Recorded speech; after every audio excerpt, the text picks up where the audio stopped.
Narito tayo ngayon sa lokasyon kung saan matatagpuan ang abandonadong pabahay dito sa lugar ng Cavite. Itong abandonadong pabahay na to ay dekada na rin nabakante.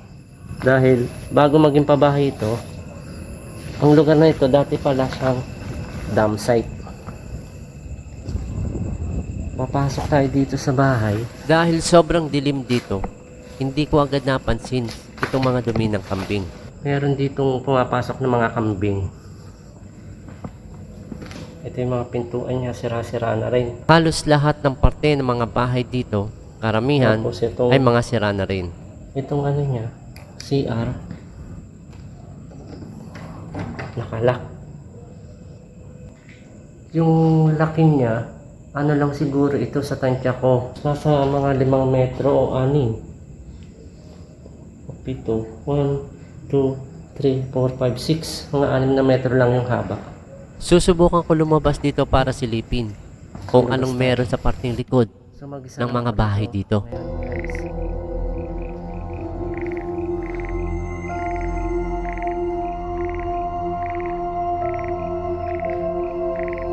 So bali lahat ng mga bahay dito pare-parehas na sila ng design. Ang ganda niyan. Masukal yung daan niya dito. Meron siya ritong gulong dahil tinakpan yung drainage. Dito naman, isang toilet bowl ang nakita ko ito, na maayos pa. Meron ditong CR. Medyo buo pa tong bowl. Madumi nga lang at hindi nagamit. Walang masyadong kwento sa pabahay na ito.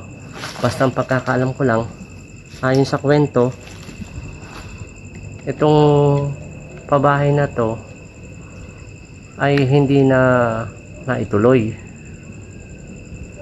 Maaaring hindi natapos ng kontraktor or maaaring nalayuan ng mga gustong kumuha dito.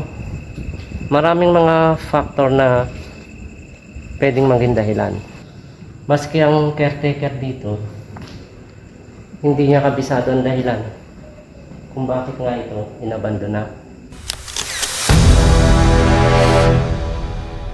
Ayon sa caretaker dito, ang lugar na ito dating tapunan ng mga basura. Bukod sa naging tapunan ng mga basura, naging tapunan din ng mga nawalan ng buhay. So kahit na ano, ito naman, kompleto pa. Ito. May gripo. Tapos may shower. Hindi nga lang natapos din. Tapos pati yung bowl niya. So hindi ko na... Habang naglilibot ako at nagsasalita, bigla na lang lumakas ang hangin. Guys, ang lakas ng hangin. Hindi ko na inisa-isang pasukin ng bahay kasi halos isa yung design ng bahay. Parang pinasok ko rin nung una kong pinasok dahil pare-pares ang itsura sa loob. Nagpatuloy lang ako sa aking paglilibot dito at nakakita ako ng isang lumang cellphone na nakapatong sa ibabaw ng lababo. Meron pa Nokia dito, oh. Ito guys.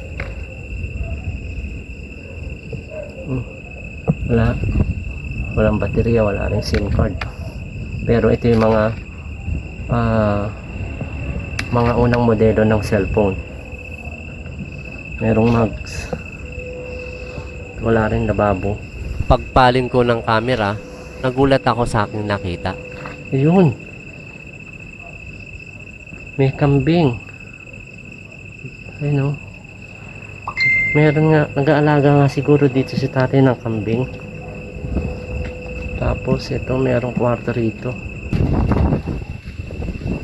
Meron siyang mga gamit, may mga gamit dito.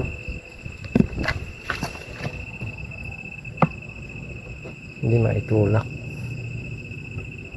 Sarado. Maliit lang yung pabahay na ito.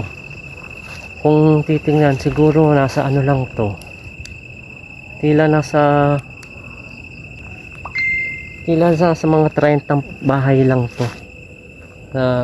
Ito na yung dulo. Andito na ako sa dulo. Ayan. Tapos mga parang bukiri na yan eh. Ayan, parang bukiri na yan. Hindi ko inaasahan na maikli lang pala at kaunti ang mga naitayong bahay dito. Kaya nagulat ako dahil nandito na pala agad ako sa pinakadulo ng mga bahay na ito. Sobrang creepy dahil sobrang dilim talaga dito. Ang dilim talaga dito, mga ka-strangers. Madilim talaga dito, mga ka-strangers.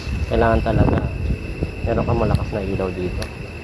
So, kaya para matapos lang ang exploration ko, pinuntahan ko na agad ang iba pang bahagi ng mga bahay sa harapan dito. Yan. Maraming puno na saging dito.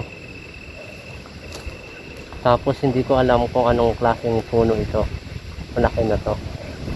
Papalabas na sana ako para pumunta sa unahang bahagi ng mga bahay na ito nang makita at madaanan ko ito. Dito mga ka-strangers, meron isang malaking bintana rito na naka-open. Ayan.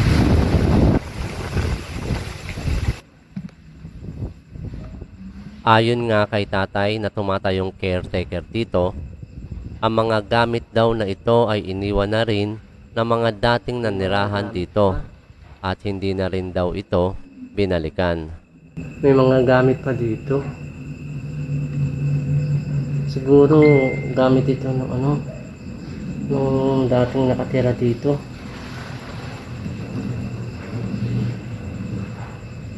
Naiwan. Papaalis na sana ako nang bigla akong may naapakan at napansin.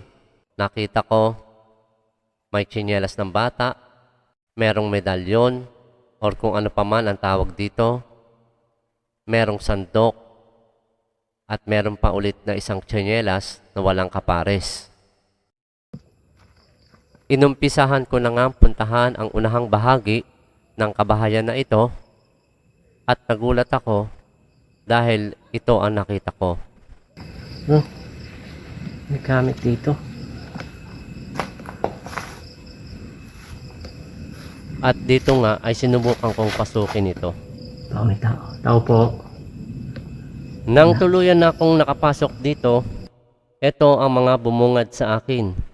Higaan na meron pang unan at meron pang nag-iisang bola na masasabi mo talagang tinirhan at pinabayaan na ang ibang mga gamit dito.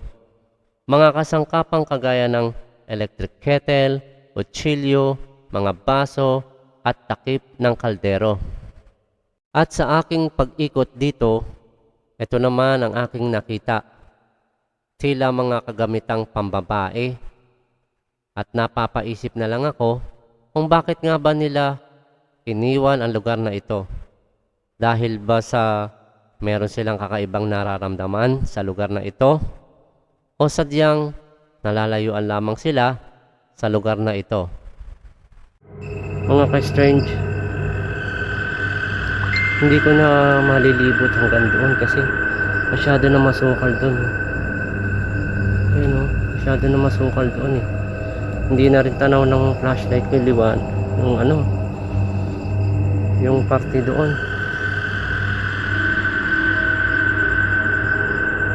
Masukal na.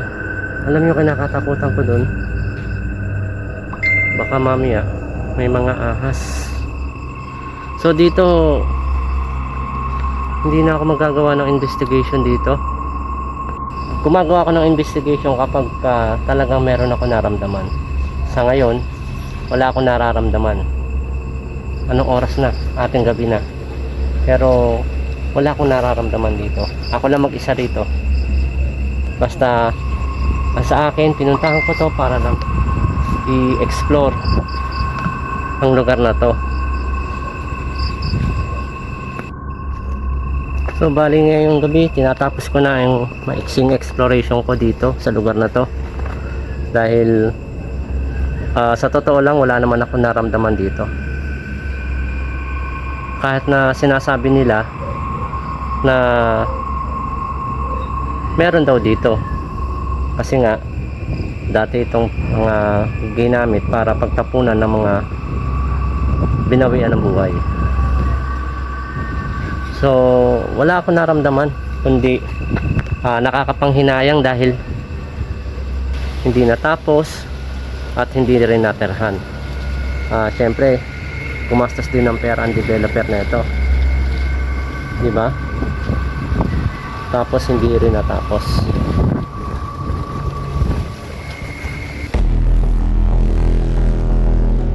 Kung ang mga kwento dito ay tungkol sa mga kababalaghan na nagaganap sa lugar na ito, tanging ang mga nakaranas lamang ang siyang makakapagsabi nito.